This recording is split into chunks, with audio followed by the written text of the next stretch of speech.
इसको जानने के लिए पहले हमें यह जानना पड़ेगा दुख आता कैसे। ठीक, जैसे आपके पास, आपकी पर्स में, आपकी पॉकेट में 10 के 10 नोट हैं। जब आप दुकान से कोई सौदा लेने गए तो आपको पता चला 3 नोट उसमें से फटे हुए, 3 नोट फटे हुए हैं जिसमें टेप लगा है। दुकानदार तुरंत वापस कर देता है ना, कहता है भैया ये नहीं चलेगा। अब आप चाहते हैं जैसे हमारे जीवन में दुख ना आए, नोट आपकी पॉकेट में फटा वाला ना आए, उसके लिए क्या करना पड़ेगा आपको? लेते समय सावधान रहना पड़ेगा। देखिए बता रहे हैं, जब नोट हमें मिले तब उस समय सावधान रहना पड़ेगा कि फटा वाला नोट हमारी पॉकेट में ना जाने पाए। बस सेम यही प्रक्रिया हमारे जीवन के साथ भी करनी है। आपके जीवन में दुख आता कहां से है यह जानना पड़ेगा। उसके लिए ना, दुख आता है दुख देने से। फिर से कहूं एक बार, दुख आता है दुख देने से। 4 वेद 6 शास्त्र में बात है केवल 2। क्या? दुख देने दुख होत है और सुख देने सुख होए। सबको पता लग गया ना कि हमारा दुख कहां से आया है। और ये भी बात है, इन दुखों की एक सीमा है, संख्या है। में जो दुख, परेशानी, मजबूरी, कुछ भी कह लीजिए, समस्या, ये सब जो आते हैं इनकी सीमा है, इनकी संख्या है। जैसे नोट संख्या है ना, बैंक में जितना हम रखे हैं, जितना रखे हैं, जितना ब्याज होगा बढ़ के उतना मिलेगा। इसी प्रकार दुख भी है। आप जितना दुख दिए हैं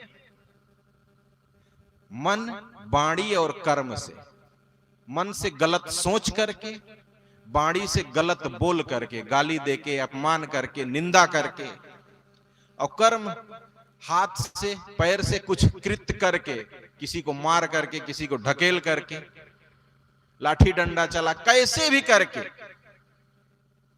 एक अपने बचाव के लिए करना वो अलग बात है, लेकिन किसी को पीड़ा पहुंचाना, मन, वाणी और कर्म, यही है फटे नोट अपनी पॉकेट में डालना। समझ में आ रहा है मैं क्या बोल रहा हूं? अपने मन और वाणी और कर्म से किसी भी प्राणी, कह रहा हूं मनुष्य नहीं, किसी भी प्राणी को कष्ट देना ही फटा नोट अपनी पॉकेट में डालना है, खोटा सिक्का अपने पर्स में रखना है। और ये एक न एक दिन निकल के हाथ में आएगा ही आपके। जब आपको मजबूरी पड़ेगी, एक टेबलेट लेना होगा, दवाई खरीदनी होगी, तब आप पर्स खोलेंगे तो पता लगेगा ये तो 500 का नोट नकली है। तब बड़ा दुख होता है। कहते हैं हमने कभी किसी को दुख दिया ही नहीं, कैसे आ गया इतना बड़ा दुख। कर्म प्रधान विश्व रचि राखा, और जो जस करे सो तस फल चाखा। केवल हमें अपने मन और वाणी और कर्म, इन 3 को सुधारना है बस।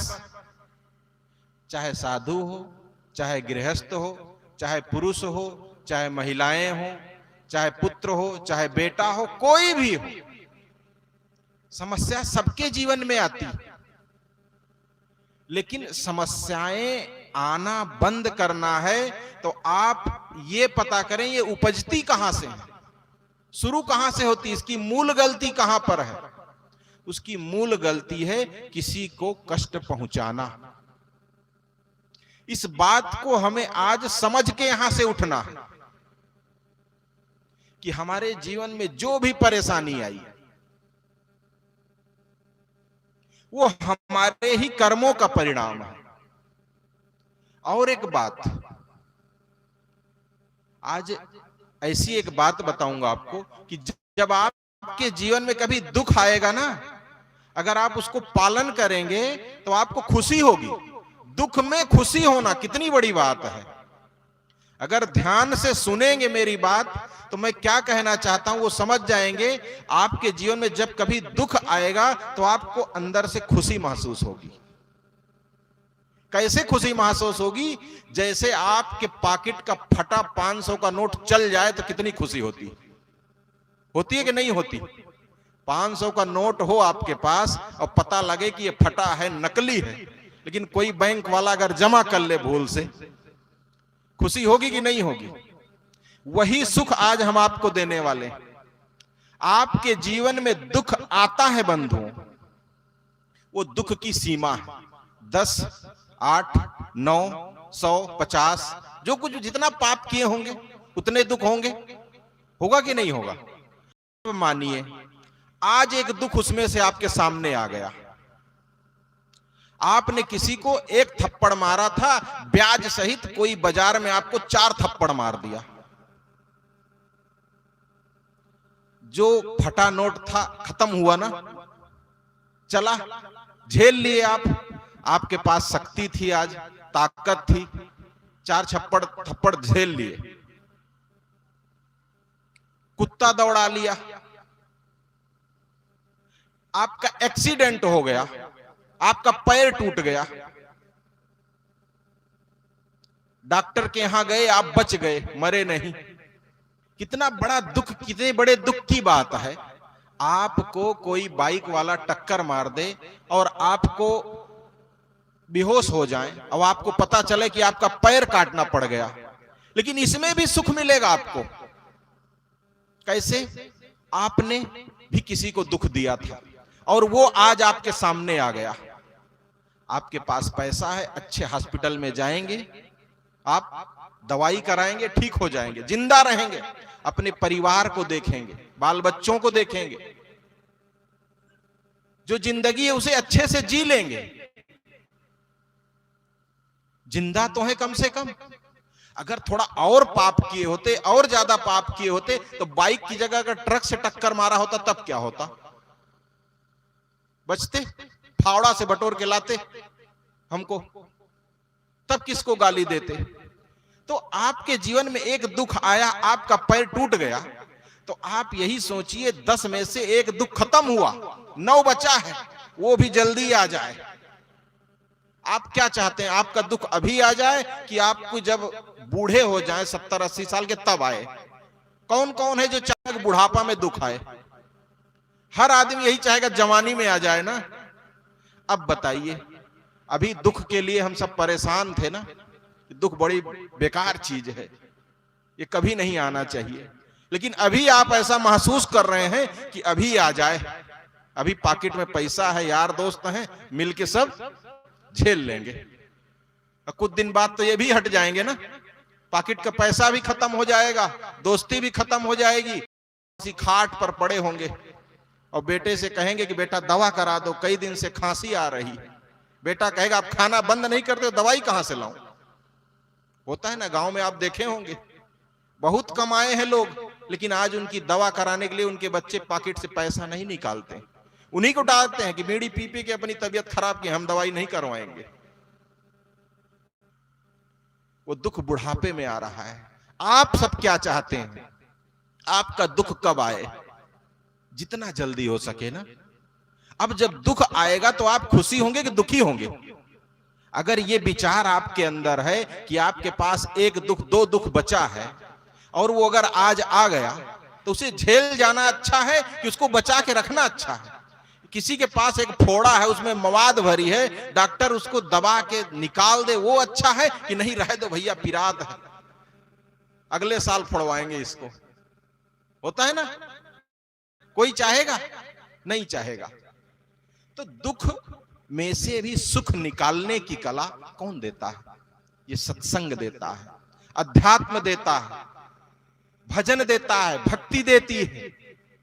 जब ये समझ हमारे अंदर आ जाएगी कि दुख में से सुख कैसे निकालें, समझ से, जब आपको समझ आ जाएगा कि दूसरे को दुख देने से हमारे खाते में गलत सिक्के इकट्ठा होते हैं, दुख का बैलेंस बढ़ता है और इसे हमें ही झेलना है। हमारे परिवार वाले, बाल बच्चे, कोई नहीं बटाएगा। पैसा तो आप इकट्ठा करोगे, सब बांट लेंगे, एक एक रुपये का हिसाब होगा, सब नहीं होगा तो मुकदमा करके लेंगे। लेकिन जो आप पाप किए हैं, गलत कर्म किए हैं, दुख दिए हैं किसी को, इसको कोई नहीं बटाएगा, इसे आपको ही झेलना है। तो आपके जीवन में बंधुओं जब भी कभी दुख आए तो उसे खुशी खुशी झेल जाइए, और दुख ना आने पाए उसके लिए सावधान रहिए कि दूसरा खोटा सिक्का पॉकेट में ना जाने पाए, किसी को आपके मन वाणी कर्म से कष्ट ना पहुंचने पाए। मेरा समय शायद पूरा हुआ और अधिक कुछ ना कहते हुए मैं इतनी बात यहीं विराम करता हूं। बोलिए सद्गुरुदेव की जय। बहुत बहुत धन्यवाद। चाहत सुख दुख संग न छाड़ा, कबीर साहब की एक पंक्ति है। चींटी से लेकर के हस्ती तक कोई ऐसे प्राणी और मनुष्य नहीं है जो सुख न चाहते हो, लेकिन दुख उसका पीछा छोड़ता नहीं। क्यों नहीं छोड़ता है? मनुष्य जन्म जन्मांतरों के संस्कारों को अपने अंतस्पटल में संग्रहित किया, और वो संस्कार वो कर्म फल के रूप में प्रकट होता है। वर्तमान में या पूर्व में जो हमने कर्म किया है, बिना भोगाए वो कर्म संस्कार अंतस्पटल में वो संग्रहित है। वे समय से ही वो दुख के रूप में उभरेगा, प्रकट होगा। तब रोएंगे, चिल्लाएंगे तो क्या होगा?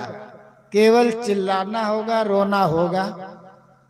इस संदर्भ में हम लोग सुन रहे थे। आइए हम और सुनते हैं। हम छत्तीसगढ़ ले जाते हैं। कबीर ब्रह्मचारिणी आश्रम नवागांव से सुश्री समता साहब बहुत दूर से आप आई हैं। मैं चाहूँगा कल और है समय, 2 टाइम और हम सुनेंगे आपके विचार, लेकिन आज हम बहुत थोड़े सुनेंगे। हमारे और साथी हैं, क्योंकि 2 से 5 उसके बाद और नहीं आगे बढ़ना है। तो मैं आपसे आग्रह करता हूं कि आप भी 10-12 मिनट विचार दे करके हम लोगों को लाभान्वित करें। सुश्री समता साहब।